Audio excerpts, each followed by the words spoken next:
ನಮಸ್ಕಾರಗಳು. ನಾನು ನಜೀರ್ ಅಹಮದ್ ಚೌರ್ಗಸ್ತಿ, DMS ನ್ಯೂಸ್ಗೆ ಸ್ವಾಗತ.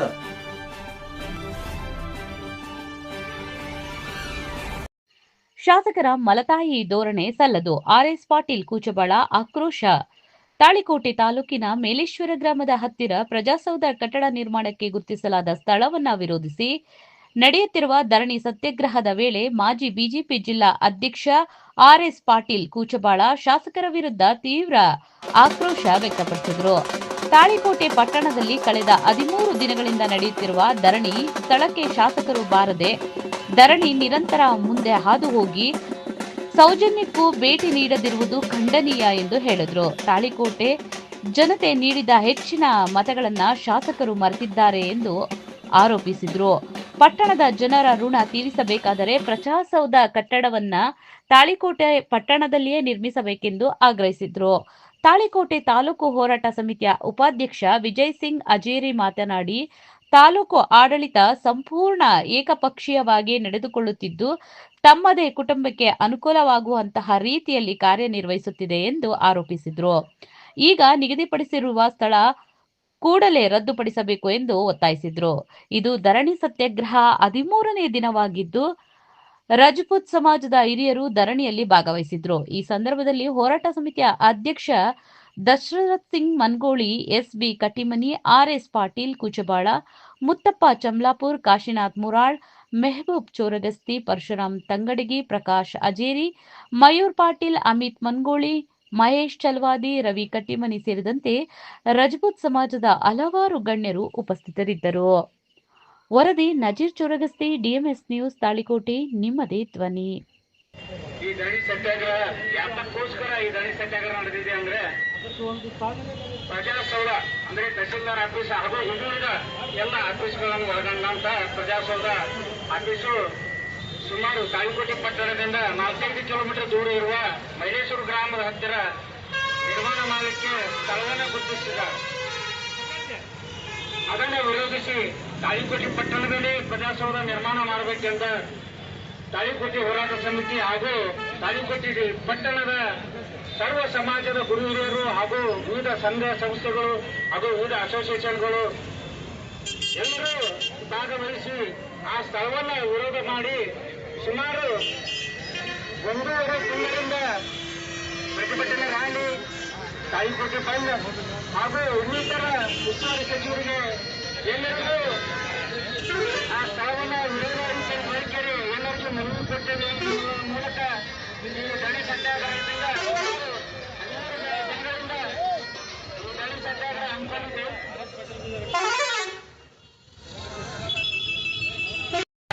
ಜಾಗ ಎಲ್ಲೈತೆ ಅಂತ ಹೇಳಿದಾಗ ಆ ಜಾಗನೇ ಬದಿಗಿಟ್ಟು ಟಿ.ಭೂಪಾಲಸರ್ ಜಿಲ್ಲಾಧಿಕಾರಿಗಳಿಗೆ ಬಂದಾಗ ಎಲ್ಲಾ ಜಾಗಗಳನ್ನು ನೋಡಿದ್ದಾರೆ. ಇದು ಒಂದೇ 620 ಮೈಲೇಶ್ವರದ ಒಂದೇ ನೋಡಿಲ್ಲ, ಸುಮಾರು ಇದನ್ನು ಬಿಟ್ಟೆ 4 ಜಾಗಗಳನ್ನು ನೋಡಿದ್ದಾರೆ. 141, 204, 296 ಸುಮಾರು ಜನಗಳು 141 ಒಳಗೆ 8 ಎಕರೆ ಜಾಗ ಕೊಡ್ತೀನಿ ಅಂತಂದ್ರು ಅಲ್ಲಿ ಮಾಡಿಲ್ಲ. ಆಮೇಲೆ 296 ಒಳಗೆ 3 ಎಕರೆ ಜಾಗ ಕೊಡ್ತೀನಿ ಅಂದ್ರೆ ಮಾಡಿಲ್ಲ. ಸರ್ಕಾರದ ಜಾಗ 11 ಎಕರೆ ಇದ್ರು ಅಲ್ಲಿ ಮಾಡಿಲ್ಲ. ಯಾಕೆ ಮಾಡಿಲ್ಲ? ಈ 620 4 ಕಿಲೋಮೀಟರ್ನೇ ಹೋಗ್ತಾರೆ, ಯಾಕೆ ಮಾಡಕತ್ತಾರ? ಎಲ್ಲರೂ ವಿಚಾರ ಮಾಡುವಂತ ಸಂಗತಿ ಬಂದಿದೆ.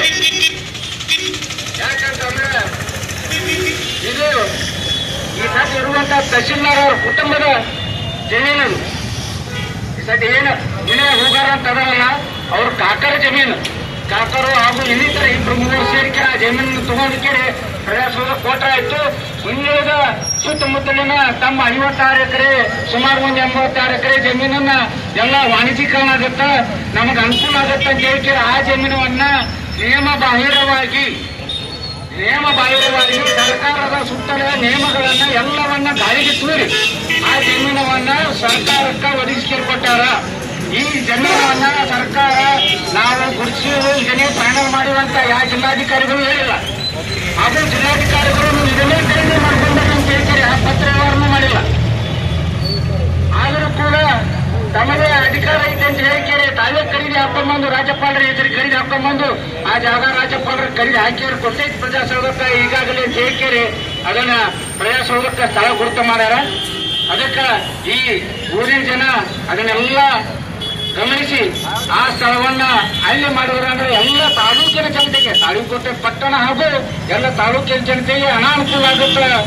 ಕಲಿಕೆರೆ ಭಾಗ, ಸಾಸೂರು ಚಮ್ಮೂರು ಭಾಗ ಹಾಗೂ ಕೊಣ್ಣೂರು, ಕಡೇಕನೂರು ಈ ಎಲ್ಲ ಹಳ್ಳಿಗಳಿಂದ ಬರುವಂತ ಜನಗಳಿಗೆ ಎಲ್ಲರಿಗೂ ಅನಾನುಕೂಲ ಆಗುವಂತ ಸ್ಥಳ ಐತಿ. ಅದಕ್ಕೆ ಬೇಡ ಅಂತ ಹೇಳ್ತಾರೆ ಎಲ್ಲರೂ ವಿರೋಧ ಮಾಡಕತ್ತಾರ.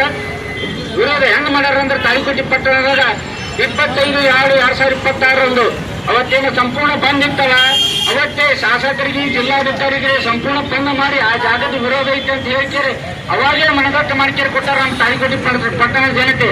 ಅವಾಗಲೂ ಅವ್ರು ತಿಳ್ಕೊಂಡು ಈ ಕೈ ಬಿಡ್ಬೇಕಾಗಿತ್ತು. ಈ ರವಿ ಸತ್ಯಾಗ್ರಹ ಮಾಡಕ್ಕ ಅನುವು ಮಾಡ್ಕೇರಿ ಕೊಡಬಾರ್ದಾಗಿತ್ತು. ಶಾಸಕರು ಯಾರ ಹಿತಕ್ಕೋಸ್ಕರ ಅವ್ರಿಗೆ ಯಾಕೆ ಸಪೋರ್ಟ್ ಮಾಡಕತ್ತಾರ ಗೊತ್ತಿಲ್ಲ. ಅವ್ರೇನು ಇಬ್ರು ಮೂವರನ್ನೇ ಓಟ್ ಹಾಕಿ ಅವರು ಕಾಂಗ್ರೆಸ್ ಆರಿಸ್ತಂದವ್ರು ಗೊತ್ತಿಲ್ಲ. ಈ ತಾಳಿಕೋಟೆ ಜನನೇ ಯಾರು ಕಾಂಗ್ರೆಸ್ಗೆ ಓಟ್ ಹಾಕಿಲ್ಲ ಅನ್ನೋ ಗೊತ್ತಿಲ್ಲ ಅವ್ರಿಗೆ ಶಾಸಕರಿಗೆ. ಯಾಕೆ ಅವ್ರಿಗೆ ಬಂದ್ ಹತ್ತಾರೋ ಗೊತ್ತಿಲ್ಲ. ಏನ್ ಶಾಸಕರಿಗೂ ಕೂಡ ಅವ್ರೊಳಗೆ ಪಾಲೈತೆ ಅನ್ನೋದು ಗೊತ್ತಿಲ್ಲ. ಅದಕ್ಕೆ ಶಾಸಕರೇ ಈ ಒಂದು ವಿಷಯವನ್ನು ಮನದಟ್ಟು ಮಾಡ್ರಿ. ನಿಮ್ಗೆ ಇಲ್ಲಿಗೆ ನಿಮ್ಮ ರಾಜಕೀಯ ಭವಿಷ್ಯ ಮುಗಿದಿಲ್ಲ. ಇನ್ನು ಮುಂದೆ ನಿಮ್ಮ ಕುಟುಂಬದಿಂದ ನೀವು ರಾಜಕೀಯ ಮಾಡ್ಬೇಕಂತೇಳಿ ನಿರ್ಧಾರ ಮಾಡಿರಿ. ಅದಕ್ಕೋಸ್ಕರ ತಾಳಿಕೋಟೆ ಜನ ದಾಳಾಗಿತ್ತಂತಂದ್ರೆ ಈ ಕೆಲಸ ಮಾಡ್ರಿ. ದಯವಿಟ್ಟು ಆ ಸ್ಥಳವನ್ನು ಮೊದಲು ಕೂಡಲೇ ರದ್ದು ಮಾಡ್ರಿ. ರದ್ದು ಮಾಡ್ಕೆ ತಾಳಿಕೋಟೆ ಪಟ್ಟಣದಾಗ ಸಾಕಷ್ಟು ಸರ್ಕಾರಿ ಜಮೀನುಗಳಿದಾವೆ, ಪ್ರವಾಸಿ ಮಂದಿರ ಅದ. ಅದು ಯಾರ ಜಾಗ? ಸರ್ಕಾರಿ ಜಾಗ. ಅದೇ ನಿಮ್ ಜಾಗನಾ? ಸರ್ಕಾರಿ ಜಾಗ ಸರ್ಕಾರಕ್ಕೆ ಬಿಟ್ಟು ಕೊಡಕ್ಕೆ ನಿಮ್ಗೆ ಏನದ ರೀ? ಬರೀ ಒಂದು ಲೆಟರ್ ಫಾರ್ವರ್ಡಿಂಗ್ ಮಾಡಿದ್ರೆ ಸರ್ಕಾರದವ್ರು ಬಿಟ್ಟು ಕೊಡ್ತಾರ. ಪ್ರವಾಸಿ ಮಂದಿರ ಯಾವಾಗಲೂ ಊರು ಬಿಟ್ಟು ಹೊರಗಿರ್ಬೇಕದು, ಊರಾಗಲ್ಲ ಅದು ಇರುವುದು. ಅದಕ್ಕೋಸ್ಕರ ಈ ಎಲ್ಲರಿಗೂ ಸೂಕ್ತವಾದ ಸ್ಥಳ ಪ್ರವಾಸಿ ಮಂದಿರ ಅದ. ಅದು ಆಗ್ಲಿಲ್ಲ ಅಂದ್ರೆ ಈಗಾಗಲೇ ನೀವು ನರಸಿಂಹಂತ ಸ್ಥಳ ಏನಿತ್ತಲ್ಲ ಕರ್ಮಾನ ಶಾಲೆ ಅದು ನಿಮ್ ಕಂದಾಯ ಇಲಾಖೆ ಅಲ್ಲೇ ಮಾಡ್ರಿ ನೀವು. ದಯವಿಟ್ಟು ಈ ವಿಷಯವನ್ನ ನೀವು ಗಂಭೀರವಾಗಿ ಪರಿಗಣಿಸಿರಿ. ಈ ಹೋರಾಟ ನೀವು ಸಾಧ ಅಂತ ತಿಳ್ಕೊಬಾರ್ರಿ. ಪ್ರತಿದಿನವೂ ಪ್ರತಿಯೊಂದು ಸಮಾಜ, ಪ್ರತಿಯೊಂದು ಅಸೋಸಿಯೇಷನ್ಗಳು ಇದರಲ್ಲಿ ಭಾಗವಹಿಸಿ ಆ ಜಾಗವನ್ನು ವಿರೋಧಿಸಿ ಇಲ್ಲಿ ಧರಣಿ ಸತ್ಯಾಗ್ರಹ ಪಾಲ್ಗೊಳ್ಳಕತ್ತಾರ. ಮುಂದಿನ ದಿನಮಾನದ ಈ ಹೋರಾಟ ಇನ್ನೂ ಮುಖ್ಯವಾಗಿ ಕೈಗೊಳ್ತೈತಿ. ಇನ್ನೂ ನಿಮ್ಮ ಹೆಸರು ಪೂರ್ಣ ಡ್ಯಾಮೇಜ್ ಆಗಿಲ್ಲ. ದಯವಿಟ್ಟು ಶಾಸಕರು ಇದನ್ನ ಮನವರಿಕೆ ಮಾಡಿಕೊಂಡು ಈ ಸ್ಥಳವನ್ನು ಕೂಡಲೇ ಅದನ್ನು ರದ್ದುಪಡಿಸಬೇಕು ಹಾಗೂ ತಾಳಿಕೋಟೆ ಪಟ್ಟಣದಾಗ ನಿರ್ಮಾಣ ಮಾಡ್ಬೇಕಂತ ಹೇಳಿ ಈ ಹೋರಾಟ ಸಮಿತಿಯನ್ನು ಕೇಳ್ಕೊಂಡು ನಾನು ಎರಡು ಮಾತುಗಳನ್ನು ಮುಗಿಸ್ತೀನಿ. ಜೈ ಹಿಂದ್, ಜೈ ಕರ್ನಾಟಕ.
ತೀರ್ಮಾನ ಮಾಡಿದ ನಂತರ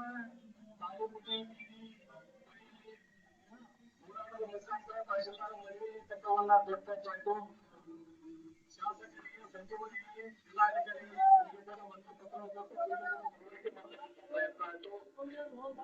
ಇದ್ಯಾವುದು ಜನರಿಗೆ ಇದ್ದಂತ ಪ್ರಪಂಚದೊಳಗೆ ತಾಳಿಕೋಟೆ ನಗರದ ವ್ಯಾಪಾರಸ್ಥರು ಎಲ್ಲ ಸಮಾಜದ ಬಂಧುಗಳು ಮುಂದೆ ಇದ್ದಾಗ ನಾವೆಲ್ಲರೂ ಸ್ವಯಂ ಪ್ರೇರಿತವಾಗಿ ಬಂದ್ ಮಾಡಿ ನಾವು ಬೆಂಬಲ ಕೊಡ್ತೀವಿ ಅಂತ ಹೇಳಿ ಸಂಪೂರ್ಣ ತಾಳಿಕೋಟೆ ನಗರವನ್ನ ಬಂದ್ ಮಾಡಿ ನಮ್ಮ ಉದ್ದೇಶ ಏನು ಅಂತ ಮನವರಿಕೆ ಮಾಡಿದ್ರು ಸಮಾಜ. ಇಷ್ಟೆಲ್ಲ ನಡೆದರೂ ಕೂಡ ಶಾಸಕರು ಯಾಕೋ ಈ ಕಡೆ ಸದನ ಚಟಕ್ಕೆ ನೋಡ್ತಾ ಇಲ್ಲ.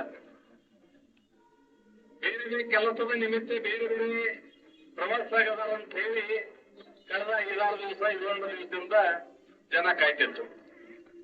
ತಾಳಿಕೋಟೆ ನಗರಕ್ಕೆ ಬಂದು ಈ ಹೋರಾಟದ ವೇದಿಕೆ ಮುಂಭಾಗದಲ್ಲಿ ಹೋಗಿ ಬಂದು ಆಗಿನೂ ಕಣ್ಣು ಎತ್ತಿ ನೋಡೇ ಇರ್ತಕ್ಕಂಥ ಪರಿಸ್ಥಿತಿ ಯಾಕೆ ಬಂತು ಅನ್ನುವಂಥದ್ರ ಬಗ್ಗೆ ಶಾಸಕರ ಸ್ಪಷ್ಟೀಕರಣ ಕೊಡ್ಬೇಕು. ಶಾಸಕರಂದ್ರ ಕ್ಷೇತ್ರಕ್ಕೆ ತಾಯಿ ಸಮಾನ, ತಾಯಿ ಉನ್ನಯ ಬೇಕು ಅವರಿಗೆ, ಅಂತ ಕಾಣಬೇಕು. ನಿಮ್ ಉದ್ದೇಶ ಏನು, ನೀವು ಏನ್ ಮಾಡ್ಬೇಕಾಗ್ಯದ ಮಾಡುವಂತದ್ದು ಒಂದು ಭಾಗ. ಕೊನೆ ಪಕ್ಷದಲ್ಲಿ ಕುರಿತು ಹೋರಾಟಗಾರರಿಗೆ ನಿಮ್ಮ ಅಹವಾಲು ಏನು ಎಂತು ಅನ್ನುವಂಥದ್ದರ ಬಗ್ಗೆ ಕೇಳ್ಬೇಕು, ಸೌಜನ್ಯತವಾಗಿ ನಡ್ಕೊಳ್ಬೇಕಾಗಿತ್ತು ಅನ್ನೋಂಥ ತಾವು ಹಿರಿಯರು, ಸುದೀರ್ಘ ರಾಜಕೀಯ ಪಯಣದಲ್ಲಿದ್ದಂಥವ್ರು, ಸುಮಾರು 40 ವರ್ಷ ನೀವು ಅಧಿಕಾರದಲ್ಲಿದ್ದಂಥವ್ರು ಒಂದು ಕುಳಿತು ಮಾತಾಡದೆ ಇರ್ತಕ್ಕಂಥದ್ದು ಏನದಂತ ಅನ್ನುವಂಥದ್ರ ಬಗ್ಗೆ ನಾನು ಸ್ಪಷ್ಟನೆ ಕೇಳಿಕೆ ಎತ್ತಿಸ್ತೇನೆ. ಈ ಹೋರಾಟದ ಮುಖಾಂತರ ನಾನು ಶಾಸಕರಿಗೆ ನೇರವಾಗಿ ಪ್ರಶ್ನೆ ಕೇಳ್ತೇನೆ. ಯಾರೋ ಕೆಲವು ಜನ ಇರಬಹುದು, ಉದ್ದೇಶ ಏನಾದ್ರೂ ಇರಬಹುದು. ಉದ್ದೇಶ ಏನು ಅನ್ನುವಂಥದ್ದನ್ನ ಕಳೆದ 3 ದಿವಸದ ಹಿಂದೆ ಕೆಲವು ಜನ ಯಾರ್ಯಾರ ಕರ್ಕೊಂಡು ಜಿಲ್ಲಾಧಿಕಾರಿಗಳ ಬಳಿ ಹೋದ್ರು, ಅಲ್ಲಿ ಹೋದಂತ ಸಂದರ್ಭದಲ್ಲಿ ಯಾರ್ಯಾರು ಮಾತಾಡಿದ್ರು ಏನು ಅನ್ನುವಂಥದ್ರ ಬಗ್ಗೆ ಸಾಕಷ್ಟು ವಿಡಿಯೋಗಳು ಪತ್ರಿಕಾದ ಮುಖಾಂತರ ಕೂಡ ನಮ್ಗೆಲ್ಲರ ಗಮನಕ್ಕೆ ಬಂದದ. ಶಾಸಕರ ಹಿಂಬಾಲಕರ ಅರ್ಥ ಮಾಡ್ಕೋಬೇಕು. ಜನ ನಿಮ್ಮನ್ನ ಆಯ್ಕೆ ಮಾಡಿ ಕಳಿಸಿದ್ದು ಜನರ ನೋವು, ಜನರ ಧ್ವನಿ ಏನಂತ ಅನ್ನುವಂಥದ್ದನ್ನ ಅರ್ಥ ಮಾಡ್ಕೋಬೇಕಂತ ಹೇಳಿ ನೀವು ಧರಣಿ ಕೊಡ್ಬೇಕು, ನಿಮ್ಮನ್ನು ಹೋರಾಟ ಮಾಡ್ಬೇಕಂತಲ್ಲ ಜನ ನಿಮ್ಗೆ ಓಟ್ಲಿಕ್ಕಿದ್ದು. ಜನ ನಿಮ್ಮನ್ನ ಶಾಸಕರಾಗಿ ಮಾಡಿದ್ದು ಜನರ ಸ್ಪಂದನೆ ಕೊಡಿ ಅಂತ ಕಾಣಕ್ಕಾರ. ನೀವೇ ಜನರ ಎಬಿಸಿ ಸಮಾಜವನ್ನು ವೆಗರಣೆ ಹಂತಕ್ಕೆ ತೆಗೆದುಕೊಂಡು ಹೋಗ್ತಕ್ಕಂಥದ್ದು ಇದು ಒಳ್ಳೆ ಬೆಳವಣಿಗೆ ಅಲ್ಲ. ಸಮಾಜದ ಮಧ್ಯೆ ಖಂಡಿತವನ್ನು ಸೃಷ್ಟಿ ಮಾಡಬೇಕಂತ ಒಳ್ಳೆ ಬೆಳವಣಿಗೆ ಅಲ್ಲ. ಅದರ ಕುರಿತು ಮಾತಾಡ್ತಕ್ಕಂಥದ್ದು ಆಗ್ಬೇಕು, ಸೌಜನ್ಯವಾಗಿ ನಡ್ಕೋಬೇಕು. ಶಾಸಕ ಹಿಂಬಾಲಕರಿಗೆ ಕೂಡ ಹೇಳಲಿಕ್ಕೆ ತರ್ತೀನಿ.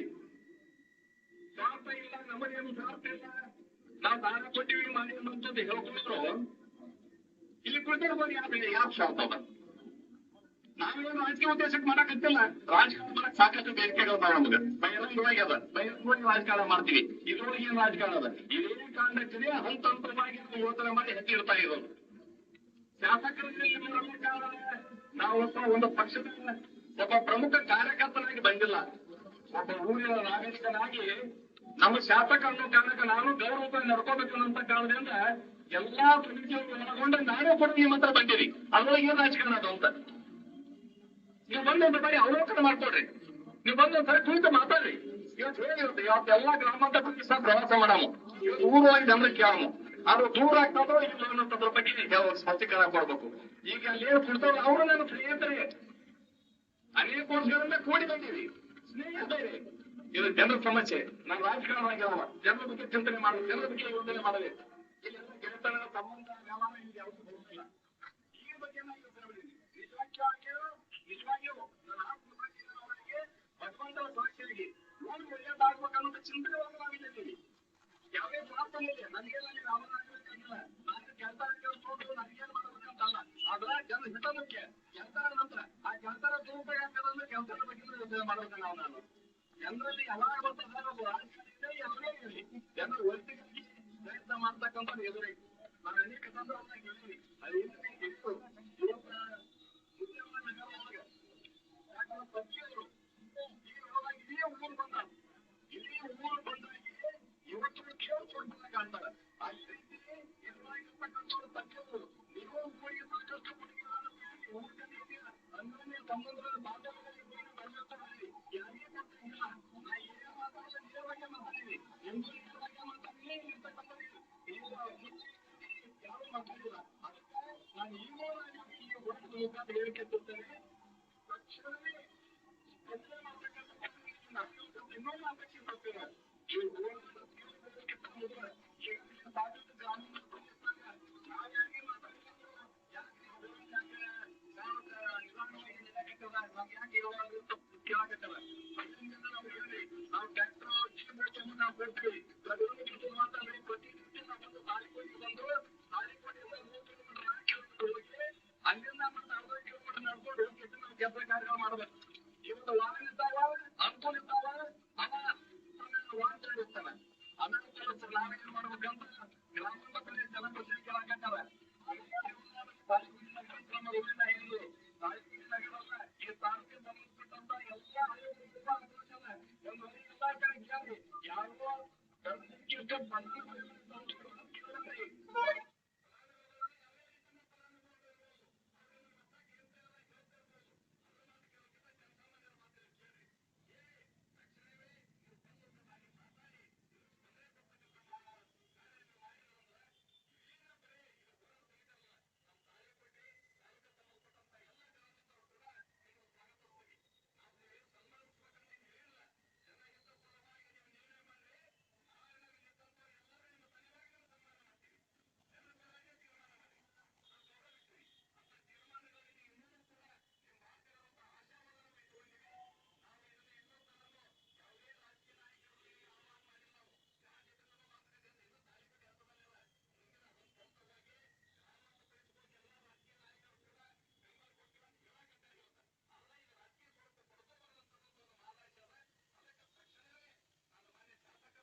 ಹೇಳಿಕೆಚ್ಚಿಸ್ತೀನಿ. ಅದಕ್ಕೆ ತಕ್ಷಣವೇ ನಮ್ಮ ಚಾನೆಲ್ DMS ನ್ಯೂಸ್ ಲೈಕ್ ಮಾಡಿ, ಸಬ್ಸ್ಕ್ರೈಬ್ ಮಾಡಿ, ಶೇರ್ ಮಾಡಿ, ಕಮೆಂಟ್ ಮಾಡಿ. ನಿಮ್ಮ ಬಗ್ಗೆ ಗೌರವದ ನಮಗ ರಾಜಕಾರಣ ಬೇರೆ, ಪಕ್ಷಗಳು ಬೇರೆ, ಅದೆಲ್ಲದರ ಮಧ್ಯೆ ಕೂಡ ಒಂದು ಇಲ್ಲಿ ನಾಗರಿಕ ಸಮಾಜ ಅನ್ನುವಂಥದ್ದು ಇರ್ತದೆ. ಅದು ಎದಕ್ಕೆ ಇಟ್ಕೊಂಡು ಕೇಸಿಂದ ನೀವು ತಕ್ಷಣವೇ ಸ್ಪಂದನೆ ಮಾಡತಕ್ಕಂಥ ಕಾರ್ಯ ಮಾಡ್ಬೇಕಂತ ಹೇಳಿ ನಾ ಈ ಹೋರಾಟ ಸಮಿತಿಯ ಪರವಾಗಿ ನಾನು ಈ ಸಮಾಜದ ಇಲ್ಲಿ ಒಬ್ಬ ನಾಗರಿಕರಾಗಿ ನಾನು ವಿನಂತಿಯನ್ನ ಮಾಡಿಕೊಂಡು ಇವತ್ತು ಹೋರಾಟ ಸಮಿತಿಯಲ್ಲಿ ಭಾಗಿಯಾಗಿರ್ತಕ್ಕಂಥ ಎಲ್ಲರಿಗೂ ವಂದನೆ ಹೇಳಿ ನಾನು ಮಾತುಗಳು ಜೈ ಹಿಂದ್.